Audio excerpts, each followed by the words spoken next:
भले हमन ला धान के रखी से एकर मतलब ये नहीं कि हमार शक्ति कमजोर हो गए, बल्कि हमार शक्ति डबल टिबल और चौबल पड़ गए है। काबर की सबो जन देखा थे बरसत पानी में हमन छत्तीसगढ़िया बेटन निंदाई कोड़ाई ब्यासी ला ना हमन ऐसने बादल गरजत थे और करम गिरत है तबो ले हमन अपन खेत ला छोड़ के नहीं जाना। वैसने आज महतारी पर डटे रहे हैं। ये बाहरी परदेसिया जो सरकार चलावत है एमन बिल्कुल भी हमार छत्तीसगढ़िया मन ला चाहते नहीं है कि छत्तीसगढ़िया मन जागे।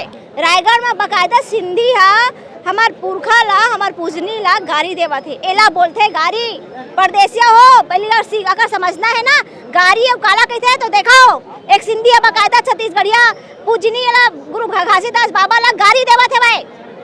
तो ना तुमन के पाप के घड़ा भर चुके है भाई, अति मचा चुके हवा और हमन तो पहली से तुमन ला अपनाए हैं, लेकिन तुमन के जो ये करतूत हवा तुमन ला खुद बतावत है भाई। हमन ला मजबूर करत हो कि तुमन ला यहाँ से हमार लात मार के भगाई। वही छत्तीसगढ़ महतारी है, वही भारत माता है जेकर कोरम हन बाढ़े उपजे हन, जेकर कोरम हन पढ़े बढ़े हन और उहे के नून रोटी हमन तोड़े हन और उही के नून रोटी राजनेता मन भी करे हैं तोड़त हैं। अगर बावजूद ही छत्तीसगढ़ के नहीं हो है सबसे बड़े विडम्बना के बात है।